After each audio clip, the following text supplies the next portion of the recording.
Okay, good afternoon, everyone. Thank you for taking the time to join us for today's Cure Cancer Research Lunch and Learn with our wonderful researcher, Dr. Yuchen Feng. I'm Nikki Kinloch. I'm the CEO of Cure Cancer. I'm delighted to have you join us here today. I know there's other Cure Cancer team members on the call, as well as some of our boards, our committees, our observers, and of course, all of our donors and fundraisers. Thank you for joining us, and I hope you find this session both interesting and informative. First of all, a little bit of housekeeping. This session will be around 45 minutes long. If you do have any questions, and we encourage questions, please type them in the chat box that you see on the right there as we go, and I will ask those and feed those into the conversation as Yuchen and I chat. If you're also tuning in from Facebook, you may notice a donate button popping up, or a link to donate if you're in the comments section. If you are able to, please do consider making a donation to Cure Cancer. Any amount is deeply appreciated, and we thank you in advance for your generosity. And if you haven't already, please like and follow this page to stay updated on our Lunch and Learn sessions. We have many more to come. Our goal is to raise awareness around the critical need for cancer research funding, and your support means a lot to us. These small gestures can make a big difference in keeping the conversation going and drive progress towards a cure. Now, without further ado, let me introduce you to Dr. Yuchen Feng. She is joining us from the University of Newcastle. Dr. Feng's research delves into bowel cancer, which is sadly the second most common cancer-related cause of death in Australia. Yuchen's lab have identified that some long coding RNAs, and we'll get into what those are at the moment, are disproportionately overproduced in people with bowel cancer, which suggests that these RNAs are involved in the progression of this disease. Today, we're going to find out a lot more about what this means, how it can impact the lives of those living with bowel cancer or who might be affected in the future, and also delighted to welcome Yuchen, who is one of our new cohort of researchers that we are funding this year. Welcome.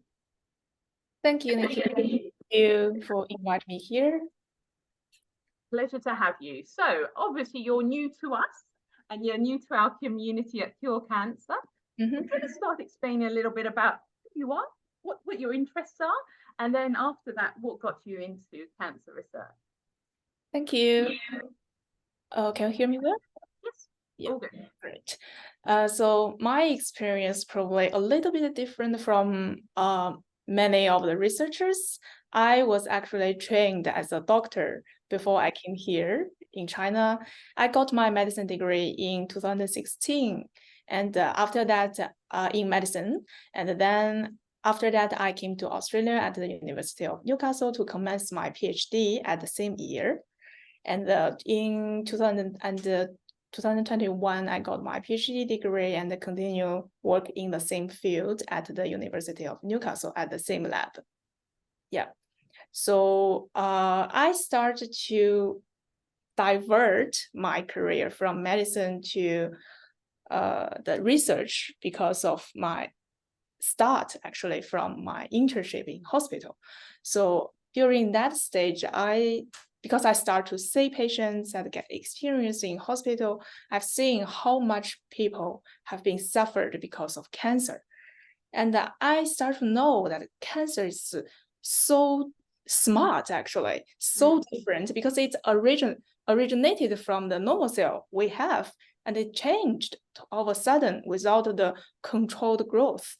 So in clinic, we have already available drugs for cure the cancer, cure the disease, but to try to reduce the growth of the tumor cells, but they are not enough to cure the cancer, to save people's life enough. So at that stage, I started to think if I can develop or find more about cancer cells and to try to find a more way to kill them, to save more people's life. So that's why I divert my career from a doctor to a be a scientist, actually, to conduct research, to know more about cancer, and maybe I can contribute more to patients in this way. Wow, it's definitely a change. What were the challenges from moving to medicine to research? Yeah, I valued my background as a medicine student because I know what the disease are, what people will face when they have the disease, but it's totally different. And I was like quite new in the research field initially. I basically don't know any techniques initially, and to learn from the first start, like we need in the lab, like culture cells and to doing the PCR, Western blot, this kind of basic techniques. It's the quite new thing to me, and I need to learn it. I spent quite a long time to learn, but I really enjoy the time being in the lab because I do explore new things. And the greatest thing I think in the lab is you never know what you will get before you see the result. So you always expect, and when that's very common, you see a different result compared to what you expected. But I enjoy the time to optimize, try to find a way to see what is going on. Is that because of the technique problem, or it's because it's the truth? So that's exciting. I always curious about what will happen in the future. So yeah, that's how I do my work in the lab and the enjoy time before. Yeah, absolutely. No question for me. I mean, how did you end up at University of Newcastle? Obviously, there were thousands of research centres around the world. We're lucky that you ended up here in Australia, but why the University of Newcastle? Actually, I choose University of Newcastle because of a chance. I got the chance to be here with a full-time scholarship. So that's why I came here, and I found, wow, this is a beautiful city, and this is also a beautiful country of Australia, and I really enjoy life here. Yeah. Yeah. So Newcastle's changed a lot since I was a kid. So it's great now, isn't it? It's a place to be. Well, welcome. It's great to have you here. Now, obviously, you talked about how you changed from medicine to cancer, but why bowel cancer in particular? Yes, the bowel, as you previously introduced, the bowel cancer is actually in Australia. It is one of the highest rate of bowel cancer in the world, this country. And for bowel cancer, when detected early, 90% of bowel cancer patients can be successfully cured by surgery with or without, in combination with some chemotherapy, targeted therapy, or radiotherapy. But only less than 40% of the bowel cancer patients can be detected at early stage. However, the patients with late stage bowel cancer usually treat with anti-cancer drugs, but they will eventually die because most of them will eventually die because of the disease due to they resistant to the drug. They don't respond at all. So that's why I think this disease is still a big problem for early detection and the effective treatment. So that's why I focus on bowel cancer. Okay, thank you. And we'll explore more about that in a second. But you said it's got the second highest rate in the world in Australia. I mean, that's terrifying. Yeah. Is there, you may not know the answer to this, but why is the bowel cancer so high and the incidence are so high in Australia? Yeah, I think the reason is quite common, but there is no direct reason why people can get bowel cancer or any other types of cancer. So there are commonly reasons for that, like smoking, the lifestyle, and this kind of things will lead to the disease, but there is no exact, nobody knows why and how. So that's actually what I am going to do. Fair enough. Absolutely. There's obviously a lot of room for investigation there. Yeah. So in my introduction, we talked about RNAs. Could you explain as much as you can unscientifically what's an RNA? RNA is actually there are different definitions. I may explain it more. So what I have been focused is is a major subtype of RNA called the long non-coding RNA. So initially, I'd like to introduce what is RNA. So we may know that DNA can produce RNA, RNA can produce protein, and the protein is actually the functional unit people usually know, usually think. Protein is actually workers that function. So from the DNA to protein, the RNA, the main role of the RNA has been known as the intermediate. So it delivers the information from DNA to proteins. And this RNA was so-called messenger RNA. They deliver the message from the DNA to RNA to protein to function that gave the direction to the cells what you are going to do, right? That's the function of the protein. And for the RNA, this type of RNA can produce protein was so-called the messenger RNA. And however, the messenger RNA only account for 2% of the human genome, only a little bit. So just 2%, whereas most of the human genome can produce so-called non-coding RNA. This type of RNA does not produce protein. So they exist as a RNA, not an intermediate. So initially, this non-coding RNA was thought to be the dark matter of the genome or the junk, because people think because it does not produce proteins, people think they are not functional at all. But we and others recent years have demonstrated it actually play as important roles as proteins. So they function. And we have identified many of the non-coding RNAs that can promote cancer cell growth and survival. So, and among these non-coding RNA, there is a major type called long non-coding RNA, and that is what I have been focused on. Okay. Yeah. And how do you know, or how do you find out that an individual might have, I mean, does everyone have long non-coding RNAs in their body, or is it only some people that you think this is a product of or a transition to some form of cancer like bowel cancer? Yeah, that's a very good question. So actually everyone have long non-coding RNA in their body, including you and me. And but that the expression of the long non-coding RNA in normal cells are very low. Okay. But in cancer cell, we have found that the expression of long non-coding RNA increased a lot. This gave us the window to target this link RNA for the treatment or for as a biomarker for cancer diagnosis. Interesting. Okay, great. So originally, to recap, they thought that those non-coding RNAs were just junk in the body, but now we've realized, in fact, they're an important part in the transition of DNA into potentially something cancer. Yeah. Wow. Okay. All right. Well, just going to stop there, and I just want to welcome the new guests that have joined us. Thank you. We're chatting to Dr. Yuchen Feng from the University of Newcastle today on her wonderful work in bowel cancer.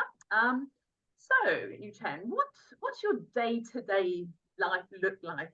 You spend much time in the lab, or are you at home doing other things and then pop in for research? What's your day-to-day life look like? That's a little bit different from my PhD and my postdoc. So during my PhD, I usually came to lab around 8:30 and start to UV my hood, where I culture my cells and work with my cells because they needed to be sterile atmosphere, because the cells needed to be grow in a very clean area. And then I usually do my cell culture work in the morning and do some experiments. It will take, I usually it will take 10 hours working days each day. Yeah, it's a long time, but I really enjoy the work in the lab and doing experiment. And that's for my PhD. And after that, I kind of changed the working styles because I need to spend more time on on my paper writing and also the writing grant. So I now have a research assistant and a PhD student with me to conduct research. I sometimes do the experiments as well, but most of the time I supervise them to do the experiments, and I can have much spare time on my writing. Yeah, look, we've heard this a lot before from other researchers as well, and it may surprise the listeners out there, but sadly, the need for funding is so extreme that when you become a researcher or a research lead, you're spending a majority of time applying for grants rather than actually doing the research yourself, which is just not what we want. We want the opposite. So you touched on your team there. Could you explain a bit more about the team and the roles that they play in this bowel cancer research? Yeah, my team actually now focus on the grant application I applied and the Cure Cancer funded. So try to find the potential of long non-coding RNAs for bowel cancer, early diagnosis and treatment. Yeah, they are focusing on it.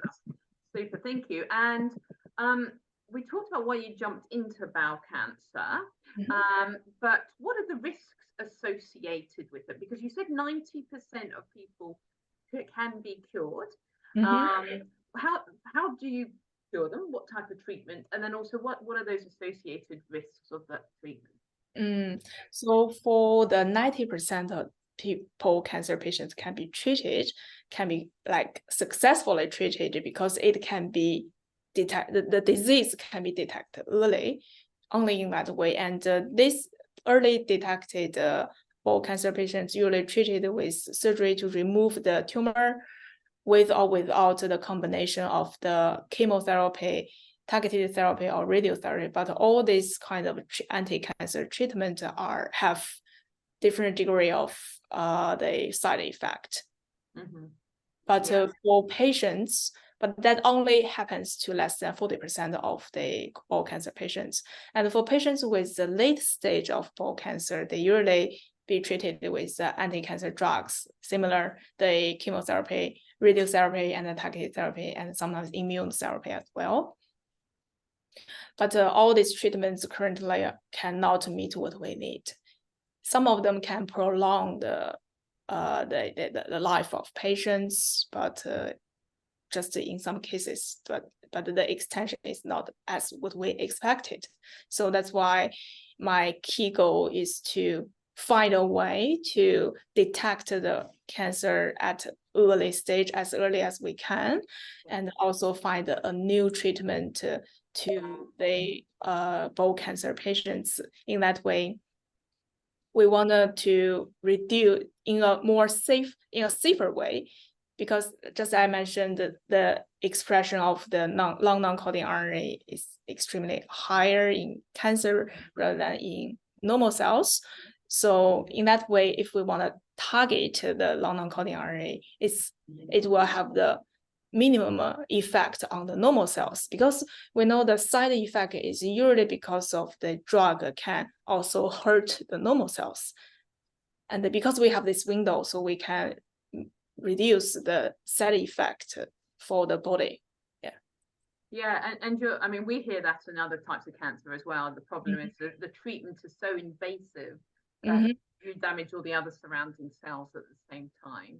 Yeah. I have a question here from the audience, and just a reminder, if anyone else would like to ask a question, please pop it into the box on the comment side on the Facebook page, and I'll get to it. So you say that 40% of people are diagnosed at an early stage. How do you know if you've got bowel cancer? Are there any particular symptoms people should be looking out for? Yes, if you there are some common symptoms when you got the bowel cancer. For example, you will have the pain, and you probably have the blood in the fossil. Yeah, this kind of, and you will become easy to get tired. This kind of very common symptoms in cancer, but there is no specific I think only the specific way is to test the blood in the faucet. Yeah, that's Okay, currently. and they do that test and then you're diagnosed. Yeah. There is a chance to diagnose, but that's not the standard. Yeah. Okay. Yeah. Okay, thank you. And obviously we earlier, for those that have just joined, we said that bowel cancer is one of the second highest killer in Australia. And obviously there's many reasons for that with diet and lifestyle, etc. Are there any, and you may not know the answer to this, but are there any specific, does it affect males more than females? Does it affect people of a certain age more, or is it non-discriminatory and affects a whole range of people? Yes, there is actually the sex difference of bowel cancer patients. There are more male patients than female patients, but nobody knows the reason. Right. Yeah. Okay. Interesting. Obviously, a lot of work to be done on that. Thank you. Yeah. Thank you. So we talked about, back to your research then, you were talking about how you were going to look at these RNAs and have a non-coding RNAs and look at what their impact is. So what are you looking to achieve next? So obviously you've got the funding for your cancer. So what's the next step in your research around this? Yeah. So the reason why I started this project is because of some great thing has happened. So there is one long non-coding RNA biomarker called PCA3 have been approved by FDA for the screening routine test for prostate cancer. And also there are several drugs that are targeting RNA-based RNA targeting drugs have been approved by FDA since 2018. So these two things have bring the RNA-based biomarker and targets into the reality. So there is a way, at least, have been approved, but the drugs is not for the cancer disease; it's for other disease. So, but it also gives us the confidence to further explore the potential clinical use of non-coding RNAs. And for this project, this project is based on our previous findings. So we have already found a group of long non-coding RNAs that are expressed at a higher level at the early stage of bowel cancer patients. And also the upregulation of these long non-coding RNAs are associated with poor survival of bowel cancer patients. And we also find if we inhibit the expression of this long non-coding RNA can kill cancer cells. And now what I'm going to do is I'd like to test if this long non-coding RNA has a potential as a biomarker for early detection of bowel cancer. And also we have developed new drugs targeting this long non-coding RNA for bowel cancer treatment. And the other exciting thing is we found that these long non-coding RNA are actually not only expressed at a higher level in bowel cancer patients, but also expressed at a higher level in other types of cancers. So this gives us a broader window to say, okay, probably the target, the biomarker, and the therapeutics we develop in the future may applicable to other types of cancers. Yeah, really interesting, and that's great to be able to develop this and affect other cancers too. Can I just go back to when you touched on the PCA3, and I just want to make sure I understand this right. So that was developed in relation to prostate cancer, was that right? Yes, that has been used as a biomarker for screening for prostate cancer because this one can be detected in urine. So it's easy, it's non-aggressive test. Okay, so you can detect that for prostate cancer in the urine, but obviously the testing for bowel cancer is slightly different. So are you using PCA3 in your work, or was it just that this opened up an opportunity for you to explore because this has happened in prostate cancer? Yeah, the PSA3 just a good example for us because there is a like at least long non-coding RNA has been approved for the detection. So this gives us a way to go.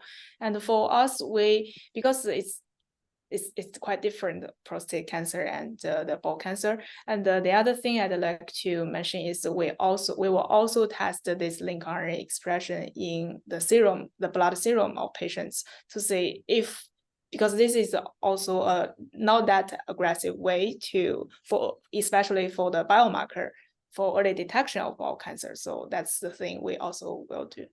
Wonderful. Okay, super. And then as you move forward, you might be able to share these learnings across multiple cancer types as well, which is exciting. That's great. Thank you. So what are your biggest challenges whilst researching your non-coding RNAs in bowel cancer? The most challenging, you mean for the research? Yes. Yeah. I think for we needed to, I think because my research, especially for this project, is kind of the preclinical them, and then if our next step will be translate this to clinical use, and that's what I aim to. And I think the hard part probably being doing this kind of translation research, and we need to contact the doctors, maybe oncologist, surgeon, to let them understand what I'm doing and try to collaboratively start like clinical trials for this. But the good thing is I have already had some doctors, oncologists collaborating with me to looking forward to translate this product if our preclinical tests has been successful. So it's just difficult because at the moment you're not treating patients. So you almost, in the same way as you're explaining it to me, you're having to explain to the doctors and the clinicians about what you're looking to do before it comes to clinical trials. Okay, lovely. So I have a question here about what's your aim with this research. So would it be fair to say that would be to go to clinical trial? Yes, exactly. I'd love to say, I think that's the most rewarding time to say my research outcome actually used in patients and improved their life. That's a great thing I like to say.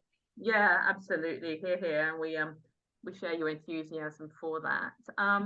So just want to interrupt and say welcome to our new guests. We've had a few more join. Thank you for your time. I'm talking to Dr. Yuchen Feng about her work on bowel cancer at the University of Newcastle. She is one of our 2023 cohort. So far, we've talked about how it's the second deadliest cancer in Australia. 90% of those detected at early stage can be cured, but only around 40% of those can be detected at early stage. Symptoms are quite vague. It ranges across different people. Australia has one of the highest, sadly, for bowel cancer levels in the world. So you're hoping to get to clinical trials. That's what we all want to see.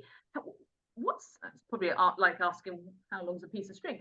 How long do you think it will take you to get to clinical trials with the work you are doing? I think that's probably years work.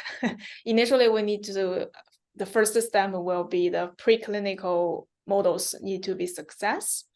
And then we need to talk to the clinicians and try to also need funding for the clinical trials and gather patients and these kind of things. I think probably need a couple of years till we can actually get it work.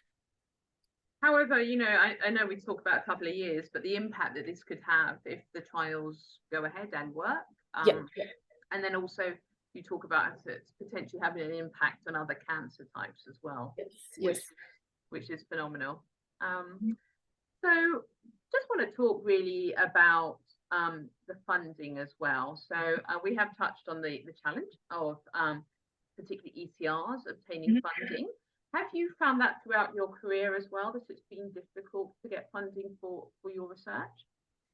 Yes, I think I think especially for early career researchers, it's hard to get the funding, and that's why I really appreciate I got the support from you. And for my situation, I'm kind of lucky because I directly got my Cancer Institute New South Wales fellowship immediately after I got my PhD degree. So that's why I can establish my team and start my career quite directly. And then the other year I got the funding from Cure Cancer. And so I think writing grants is really challenging because it's totally different from the PhD. During the PhD, we usually focus on the experiments, the publications, but after that, the immediate question would be how to continue your research with the funding. Yeah, so, but I think for my situation and probably some suggestions to early career researchers, before you actually apply for the major competitive funding scheme, you would like to start with some small ones, internal or external small ones, to build up your CV, and then it gives you a more opportunity to have the backup for the competitive findings. Yeah. Yeah, look, I mean, I have to say to you though, it is phenomenal that you trained as a doctor, you switched to research, you moved countries, you did your PhD, you got a fellowship, you secured cancer funding, and you're not very old. You should be going to clinical trials. It's I want to say on behalf of everyone, congratulations, because what you have achieved in such a short period of time is quite frankly enough for probably 2 people's lifetimes. So congratulations on that. Thank you. And that's all because of you have your support. I can go so long. Yeah. Oh, well, we're exciting to see where that leads you.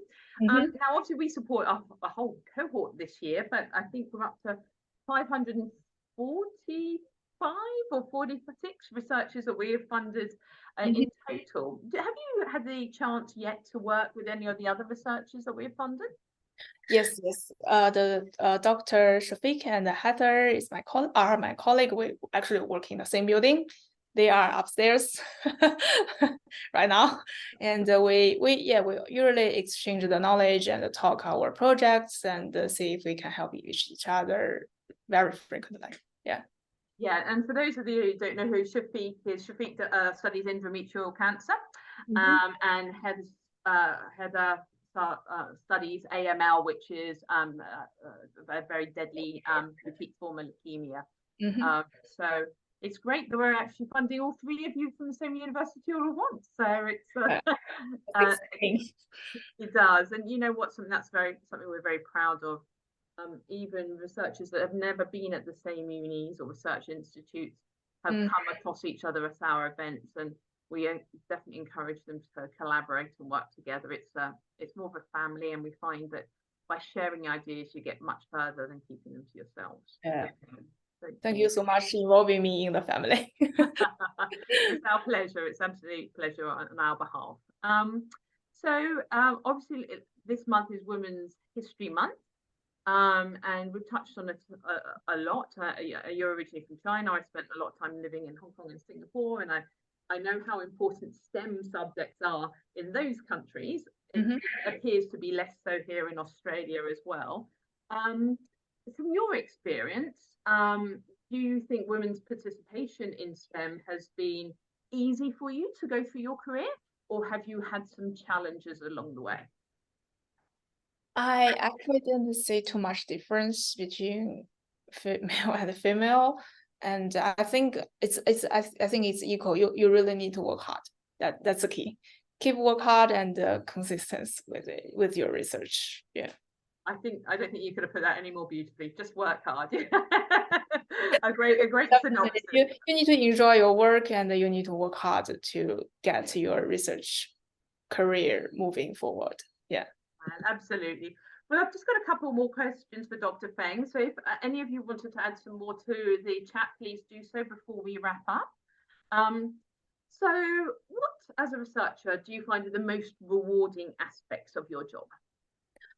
I think currently or previously, the rewarding moment would be I got my paper published. I Congratulations. got a new grant funding successfully. That's the rewarding part for sure. And I think in the future, what I would like to see the most is get my research outcome really used in clinic to save people's life. Yeah, that's, I think, the most rewarding part, especially, I think that's not for me. I think that's for most of the cancer researchers. That's what they would like to see the most. Yeah, absolutely. And as you talked about before, the impact of your research not only affects those going through bowel cancer here in Australia, but will affect people in other countries, and it will potentially affect people with other types of cancer as well. And so that impact is much larger than what you're already doing, which is a fantastic outcome to have as well. Okay, and just finally wrapping up, we've obviously just opened our new grant round for our 2024 researchers. What advice, if we have, I know we have got some researchers on the call today, what advice do you have for them or for ECRs looking to apply for grants? So I think based on my experience, the research application should be based on what you have been achieved and what you have done previously. So you should have some foundations before you can apply for a grant. And the other thing, this is for the research proposal part, and the other part is for your CV, your track record. And for that part, I think you do need to spend quite a long time on it. Try to, because maybe you have a lot of achievement, you just take it into granted, write it down. Always keep in mind to update your CV and make sure you remember every detailed achievement you got and put it into your application. That's the key. Yeah, absolutely. Well, thank you for those tips. And just one final question. I mean, obviously academically and from a research perspective, you've done incredibly well. But the Yuchen outside of the lab, what do you like to do? What interests do you have? I actually enjoy bushwalk. I enjoy go to the beach. I think Australia is I think the most beautiful country, probably one of the most beautiful country with that kind of beautiful beaches. And yeah, that's the most enjoyable time I think I got outside the lab. Yeah. Well, absolutely. You're certainly spoiled up in Newcastle. You've got some beautiful beaches up there. Yeah. So you'd be foolish not to enjoy them. Well, I'm just going to wrap that up. Thank you so much for your time, Dr. Feng, today. We really appreciate talking to you. Thank you. Thank you to everyone else who has joined us as well on today's Lunch and Learn. If this has been informative and helpful to you, I hope you'll consider giving us a like on our Facebook page or click on the subscribe platform there if you're viewing it from YouTube. Your show of support goes a long way in helping us bring more awareness to the importance of cancer research and ultimately raising more money so we can fund the brilliant work like Dr. Feng is doing today. Our next Lunch and Learn will be with Dr. Lauren Aoud on the 20th of April at 12:30 as well. Lauren is studying carcinoma OAC, which is esophageal carcinoma. It's the awareness month in April, so it's going to be a very timely chat with her on her work on that type of cancer. Hopefully you'll find that just as informative as you have today. So in the meantime, thank you, enjoy your Thursday, and we look forward to seeing you on the 20th of April. Goodbye. Thank you.